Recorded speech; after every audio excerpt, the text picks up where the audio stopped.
സമയം ഒരു 4 മണിയൊക്കെ കഴിഞ്ഞിട്ടുണ്ട് കേട്ടോ. അപ്പോൾ ഞാനും അച്ചാച്ചിയും മോളും കൂടെ കട്ടപ്പന വരെ പോവുകയാണേ. സത്യം പറഞ്ഞാൽ ഞങ്ങളെല്ലാവരും കൂടെ വേറൊരു സ്ഥലം വരെ പോകാനായിട്ട് ഒരുങ്ങിയതാണ് കേട്ടോ. അപ്പോൾ ചില കാരണങ്ങൾ കൊണ്ട് പോകാൻ പറ്റിയില്ല കേട്ടോ. അപ്പോൾ അവിടെ പോയിട്ട് വരുമ്പോഴത്തേക്കിനും തിരിച്ച് വരുമ്പോൾ കുറച്ച് സാധനങ്ങളൊക്കെ വീട്ടിലേക്ക് വാങ്ങിക്കൊണ്ട് വരാനാണ് വിചാരിച്ചിരുന്നത്.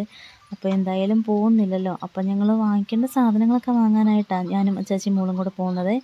അപ്പോൾ ഇത് ഞങ്ങൾ നേരെ കട്ടപ്പനയിലേക്ക് എത്തിയിട്ടുണ്ട് കേട്ടോ. കട്ടപ്പന ചന്തയിലേക്കാണ് കേട്ടോ വന്നത്. ഇവിടെ നിന്നാണ് കുറച്ച് സാധനങ്ങൾ വാങ്ങാൻ ഉള്ളത്. സമയം ഒരു 6 മണിയൊക്കെ ആയിട്ടുണ്ട് കേട്ടോ. ചന്തയിൽ അത്യാവശ്യം നല്ല തിരക്കുണ്ട്. ഇന്ന് ഞായറാഴ്ച ആയതുകൊണ്ട് ഫുള്ള് ബംഗാളികളായിരിക്കും കേട്ടോ. ചന്ത ദിവസം എന്ന് പറയുന്നത് ശനിയാഴ്ച ദിവസമാണ്. ശനിയാഴ്ച ദിവസം നമുക്ക് കട്ടപ്പനയിൽ കാല് കുത്താനുള്ള സ്പേസ് പോലും കാണത്തില്ല കേട്ടോ. അതുപോലെ തിരക്കായിരിക്കുമേ. ചന്തയിലും വണ്ടി കൊണ്ടൊക്കെ വന്നെങ്കിൽ നമ്മൾ പെട്ടു പോകുള്ളൂ കേട്ടോ. അതുപോലെ തിരക്കായിരിക്കുമേ. ഇന്ന് എന്തായാലും ഫുള്ള് ബംഗാളികളാണ് കേട്ടോ. പിന്നെ അതിൻ്റെ ഇടയിൽ കൂടെയൊക്കെ നടന്ന് ഞങ്ങൾക്ക് വാങ്ങിക്കാനുള്ള സാധനങ്ങളൊക്കെ ഞങ്ങൾ വാങ്ങിച്ചു കേട്ടോ. കുറച്ച് ഉണക്കക്കപ്പയും പിന്നെ മുട്ട, തേങ്ങ, എണ്ണ അങ്ങനെയുള്ള കുറച്ച് സാധനങ്ങളൊക്കെ ആയിരുന്നു കേട്ടോ വാങ്ങാനുള്ളത്.